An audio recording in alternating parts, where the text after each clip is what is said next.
ನನಗೆ 65 ವರ್ಷ ಆಗಿದೆ. ಈಗ ಸುಮಾರು 13 ವರ್ಷದಿಂದ ಮಾಡ್ತಾ ಇದ್ದೀವಿ ಕೆಲಸ. ಅರಣ್ಯ ಸಮಿತಿಯಿಂದ ಮಾಡಿಕೊಂಡು ಏನು ಮಾಡ್ತಾ ಇಲ್ಲ. ಅದು ಕೇಳಿರೋದೇನೋ ಸುಪ್ರೀಂ ಕೋರ್ಟ್ ಆದೇಶದ ಪ್ರಕಾರ ಬಲವಾದ 2 ದಾಖಲೆಗಳನ್ನು ಕೊಡಿ ಅಂತ ಹಿಂದಿನಿಂದ ಇರೋರು ಅಂತ. ಇವ್ರು ಮಾಡ್ತಾ ಇರೋದನ್ನು 9 ದಾಖಲೆಗಳನ್ನ ಹಾಕಿದ್ರು ಸಾಲಲ್ಲ ಅಂತ ಈಗ ತಗೊಂಡೋಗ್ಬಿಟ್ಟು DF ಆಫೀಸ್ ಮಾಡಿಕೊಂಡು ಅದು ಪುನಃ ಒಂದು ಅಂಶವೃಕ್ಷಣ ಮಾಡಿಕೊಡಿ ಆನ್ಲೈನ್ ಒಳಗಂತ. ಒಂದು ದಿನಕ್ಕೆ 2-3 ಬರ್ಬೋದು ಅಷ್ಟೇ ಆನ್ಲೈನ್ ಮಾಡಿದ್ರೆ. ಅದಕ್ಕೋಸ್ಕರ ನಮ್ಗೆ ಅಲೇಸಿ 13 ವರ್ಷದಿಂದ ಆಡ್ತಾ ಇರೋದು. ನಮ್ಮ ದೇಶದಲ್ಲಿ ಹೇಳ್ತಾರೆ ಮಾನ್ಯ ಪ್ರಧಾನಮಂತ್ರಿಗಳು ಮುಖ್ಯಮಂತ್ರಿಗಳು ರೈತರ ಬೆನ್ನೆಲುಬು ಅಂತ. ಆದರೆ ಬೆನ್ನೆಲುಬು ಅಲ್ಲ, ಏನೂ ಅಲ್ಲ. ಅವರು ಪ್ರಧಾನಮಂತ್ರಿಗಳು ಹೇಳಿದ್ರು 4ನೇ ಸ್ಥಾನದಲ್ಲಿದೆ ಭಾರತ ದೇಶ ಅಂತ. ಅಂದರೆ ಕೆಲವು ಭಾಗದಲ್ಲಿ ಜಿಲ್ಲೆ ಮೂಲೆಗಳಲ್ಲಿ ಇನ್ನೂ ಹಕ್ಕುಪತ್ರ ಸಿಕ್ಕದಂತೆ ಅಲ್ದಾಡ್ತಾರೆ ಜನಗಳು ಬೇಕಾದಷ್ಟವೆ. ಇದನ್ನ ಯಾಕೆ ಅರ್ಥ ಮಾಡ್ತಾ ಇಲ್ಲ ಸರ್ಕಾರ? ಅವರು ಓಟು ಬಂದಾಗ ಮಾತ್ರ ನಮಗೆ ಇದು ಮಾಡ್ತಾರೆ ಹೊರತು ಮತ್ತಿರೋ ಕೆಲಸಗಳನ್ನ ಏನು ಮಾಡ್ತಾ ಇಲ್ಲ. ಯಾರವ್ರೆ ಏನವ್ರೆ ಎತ್ತವ್ರೆ ಜನ ಅನ್ನೋದು ಯಾವುದೂ ಗೊತ್ತಿಲ್ಲ.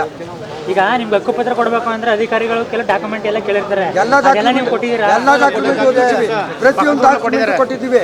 ಈಗ ಮೇನ್ ಆಗಿ ವಂಶವೃಕ್ಷ ಕೇಳ್ತಿದ್ರಲ್ಲ, ಏನ್ ಪ್ರಾಬ್ಲಮ್ ಆಗಿದೆ? ಪ್ರಾಬ್ಲಮ್ ಅಂತ ಒಂದು ಸರಿಯಲ್ಲ ವಂಶವೃಕ್ಷ ಹಾಕಿ ಕೊಟ್ಟಿದ್ದೀವಿ.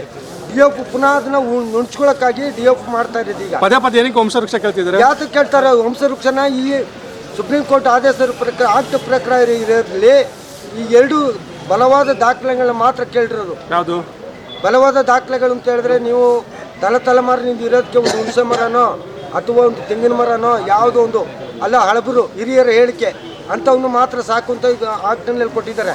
ಇವ್ರು ಹೇಳ್ತಾ ಇರೋದೇನ, ನೀವು ಎಲ್ಲಿಂದ ಬಂದ್ರಿ, ಏನು ಕತೆ ಬಂದ್ರಿ, ಉಲ್ಟಾ ಮಾತಾಡೋದು ಉಳ್ಸ್ಕೊಳಕ್ಕೋಸ್ಕರ DF ಫಾರೆಸ್ಟ್ ಇಲಾಖೆ ಸರ್ವ ಅಧಿಕಾರನೂ ಅವ್ರು ಕೊಟ್ಬಿಟ್ಟಾರೆ. ಯಾರ? ನಮ್ಮ ಮಾನ್ಯ ಸಿದ್ದರಾಮಯ್ಯನವ್ರು ಮುಖ್ಯಮಂತ್ರಿಯವರು ಎಲ್ಲರಿಗೂ ಅವರೇ. ಒಂದು ಕಲ್ಲು ತರಬೇಕಾದ್ರು ಅವ್ರದ್ದೇ ತಡೆ, ಒಂದು ಮಣ್ಣು ತರಬೇಕಾದ್ರು ಕಕ್ಕುಸ್ ಕಟ್ಟಬೇಕಾದ್ರು ಅದೇ ಅವ್ರದ್ದೇ ತಡೆ, ಒಂದು ಗೋಡೆ ಕಟ್ಟಬೇಕಾದ್ರು ಅದೇ ಅವ್ರದ್ದೇ ತಡೆ, ಪ್ರತಿಯೊಂದಕ್ಕೂ ಅವರೇ. ಆದ್ರೆ ಈಗ ಹಕ್ಕುಪತ್ರ ವಿತರಣೆಯಲ್ಲಿ ಇನ್ನಷ್ಟು ವಿಳಂಬ ಮಾಡಿದ್ರೆ ಅರಣ್ಯ ಇಲಾಖೆಯವರು ಮುಂದೆ ನೀವು ಏನು ಮಾಡ್ತೀರಾ? ಮುಂದೆ ಆ ಪ್ರತಿಭಟನೆ ಅಂತ ಹೇಳಿದ್ರೆ ಭಾರಿ ನಿರಂತರವಾಗಿ ಹೋರಾಡ್ತೀವಿ, ನಿರಂತರವಾಗಿ ಪ್ರತಿಭಟಿಸ್ತೀವಿ. ಎಷ್ಟು ಜನನ ಅರೆಸ್ಟ್ ಮಾಡ್ತಾರೆ ಮಾಡಲಿ, ಜೈಲು ತಗೊಂಡೋಗ್ತಾರೆ, ತಗೊಂಡೋಗ್ತೀವಿ. ಪ್ರತಿಯೊಂದಕ್ಕೂ ನಿಮ್ಗೆ ಅರಣ್ಯ ಇಲಾಖೆನೇ ತೊಂದರೆ ಕೊಡ್ತಾರೆ. ಅಲ್ಲಿ ಒಂದು ನಿಮಿಷ ಇರಪ್ಪ, 2 ಕಡೆ ಗೇಟ್ಗಳವೆ. ಆ ಗೇಟ್ ದಾಟಿ ಬರ್ಬೇಕಾರೆ ಫಾರೆಸ್ಟ್ನವ್ರು ಅಲ್ಲಿ ಬಂದಾಗ ಏನಪ್ಪ ಇದು ಕಲ್ಲು ಸ್ವಾಮಿ ಅಲ್ಲ ಕಬ್ಬಣ ಸ್ವಾಮಿ, ನಿಲ್ಸು ಅಲ್ಲಿ ಹಕ್ಕುಪತ್ರ ತಗೊಂಡಿಲ್ಲ ನಿಮ್ಗೆ ಮನೆ ಕಟ್ಟಕ್ಕೆ ಆಗಲ್ಲ. ಎಷ್ಟೋ ಮನೆಗಳು ನಿಲ್ಸವ್ರ ಹಂಗೆ ಈ ತರ ಆಗಿ ನೀಟ್ಕೊಂಡು ಹೋಗ್ತಾ ಇರೋದೆ. ಈ ಬಗ್ಗೆ ನೀವು ಮೇಲೆ ಗಮನಕ್ಕೆ ತಂದಿದ್ರಿ? MLAಗಳಿಗೂ ಹೇಳಿನಿ, MP ಗಳಿಗೂ ನಿನ್ನೆ ಮನವಿ ಪತ್ರ ಕೊಟ್ಟು DC ಅವ್ರಿಗೂ ಕೊಟ್ಟಿದ್ದೀವಿ. ಅವ್ರ ಕಡೆ ಏನು ಉತ್ತರ ಸಿಕ್ಕಿದೆ ನಿಮ್ಗೆ? ಏನು ಉತ್ತರ ಕೊಡ್ತಾರೆ? ಮಾಡ್ತಾರೆ, ಹೋಗಪ್ಪ ಹೋಗ.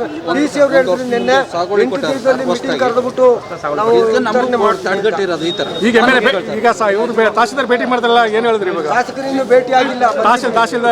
ತಹಸೀಲ್ದಾರ್ ಭೇಟಿ ಹೇಳಿದ್ರೆ ಹೊಸದಾಗಿ ಅಂಶವೃಕ್ಷ ಮಾಡಿಸಿ ಅಂತ. ಈಗ ಮಾಡಿಸ್ಕೊಡ್ತೀರಿ? ಕೊಡಕ್ಕಾಗಲ್ಲ, ಅದು ನಡೆಯೋ ಕೆಲಸ ಆಗಲ್ಲ. ಇರಪ್ಪ ಸ್ವಲ್ಪ ತಾತ ಮುತ್ತಾದನ ಕಾಲದಲ್ಲಿ ಇರೋರ್ನ ಅದು ಯಾರು ಸತ್ತೋಗೋರು ಯಾರು ಬಿಟ್ಟೋಗೋರು ಅವ್ರನ್ನಿಂದೆಲ್ಲ ಅಂಶವೃಕ್ಷ ಮಾಡೋಕ್ಕಾಗಲ್ಲ. ನಮ್ಮ ಕೈಲಿ ಬೇಕಾದಷ್ಟು ತೊಂದರೆಗಳವೆ. ಕೋರ್ಟ್ ಇವ್ರು ತಂದು ಕೊಟ್ರಿ, ಸಮಾಜ ಕಲ್ಯಾಣ ಆಫೀಸರ್ಗೆ ಹೇಳ್ತಾರೆ, ಅವ್ರು ಹೇಳಿದ್ರೆ ಇನ್ನೊಬ್ರಿಗೆ ಹೇಳ್ತಾರೆ. ಈಗ ನೀವು ಮಾಡ್ಕೊಡಲ್ಲ ಅಂತೀರಾ, ಅವರು ಬೇಕೇ ಬೇಕು ಅಂತೀರಾ. ಮುಂದೆ ಹೆಂಗೆ ನಿಮ್ಮ ಕಾನೂನು ಹೋರಾಟ ನಿರಂತರವಾಗಿರ್ತದೆ. ಇನ್ನು ನೆಕ್ಸ್ಟ್ 15 ದಿನದಲ್ಲಿ ಜನವರಿ 15 ಮಾಡಿದಲ್ಲ ಘೋರವಾದ ಹೋರಾಟ ಮಾಡ್ತೀವಿ. ಬಳ್ಳಿಯಲ್ಲಿ ಪ್ರತಿಭಟನೆ ಇವತ್ತೇನು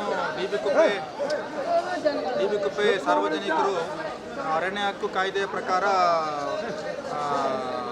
ಅರಣ್ಯ ಹಕ್ಕುಪತ್ರಗಳನ್ನು ಬೇಗ ಕೊಡಿಸ್ಕೊಡಿ ಅಂತ ಹೇಳ್ಬಿಟ್ಟು ತಾಲೂಕು ಕಚೇರಿಯ ಮುಂದ್ಗಡೆ ಬಂದಿದ್ದಾರೆ. ಇವಾಗಲೇ ಅದು ಮಾನ್ಯ ಜಿಲ್ಲಾಧಿಕಾರಿಗಳ ಅಧ್ಯಕ್ಷತೆಯಲ್ಲಿ ಸಭೆ ನಡೆದು ತೀರ್ಮಾನ ಆಗಿ ಹಕ್ಕುಪತ್ರವನ್ನು ಕೊಡುವುದಕ್ಕೆ ಈಗಾಗಲೇ ಫೈನಲ್ ಆಗಿದೆ. ಅದರಲ್ಲಿ ಕೆಲವೊಂದು ವಂಶವೃಕ್ಷ ಸರ್ಟಿಫಿಕೇಟ್ ಸಂಬಂಧಪಟ್ಟಂಗೆ ಜನಗಳು ನಮ್ಮಲ್ಲಿ ಡಾಕ್ಯುಮೆಂಟ್ಸ್ ಇಲ್ಲ ಅಂತ ಹೇಳ್ತಿದ್ದಾರೆ. ಇವಾಗಲೇ ನಾವು ಅದನ್ನು ಈಗ ಕೂಲಂಕುಷ ಪರಿಶೀಲನೆ ಮಾಡಿ ಯಾರ್ಯಾರಿಗೆ ವಂಶವೃಕ್ಷ ಕೊಡಬೇಕು ಅದನ್ನು ತುರ್ತಾಗಿ ನಾವು ಕೊಡೋ ವ್ಯವಸ್ಥೆ ಮಾಡ್ತೀವಿ. ಈಗಾಗಲೇ ಸಂಬಂಧಪಟ್ಟಂತಹ ಟ್ರೈಬಲ್ ಆಫೀಸರ್ವರಿಗೆ ಸೂಚನೆಯನ್ನು ಕೊಟ್ಟು ಅವರು ಇವಾಗ ಯಾರ್ಯಾರಿಗೆ ವಂಶವೃಕ್ಷ ಮಾಡಿಸ್ಬೇಕು ಅವರು ನಮ್ಮ ತಾಲೂಕು ಕಚೇರಿಗೆ ಅಪ್ಲಿಕೇಶನ್ ಹಾಕಿ ಅವ್ರಿಗೆ ಯಾರ್ಯಾರಿಗೆ ಮಾಡಿಸ್ಬೇಕು ವಂಶವೃಕ್ಷನ ಅವ್ರಿಗೆ ಮಾಡಿಸಿ ನಾವು ಖಂಡಿತವರು ತುರ್ತಾಗಿ ಅವರಿಗೆ ಏನು ಹಕ್ಕುಪತ್ರವನ್ನು ಕೊಡುವ ಕೆಲಸ ಇದೆ ನಾನು ಅಪ್ಡೇಟ್ ಮಾಡ್ತೀನಿ ಅಂತ ಹೇಳಿ. ಇಂತಹ ನೈಜ ಇಂಟ್ರೆಸ್ಟಿಂಗ್ ಹಾಗೂ ಕ್ಯೂರಿಯಾಸಿಟಿ ಸುದ್ದಿಗಳು ನಿಮಗೆ ಸಿಗಬೇಕು ಅಂದರೆ ಇಂಡಿಯಾ ಫಸ್ಟ್ ಟಿವಿ ಸಬ್ಸ್ಕ್ರೈಬ್ ಮಾಡಿ. ಒಂದು ಲೈಕ್ ಕೊಟ್ಟು ವಿಡಿಯೋ ಶೇರ್ ಮಾಡುವ ಮೂಲಕ ನಮ್ಮನ್ನು ಮತ್ತಷ್ಟು ಪ್ರೋತ್ಸಾಹಿಸಿ.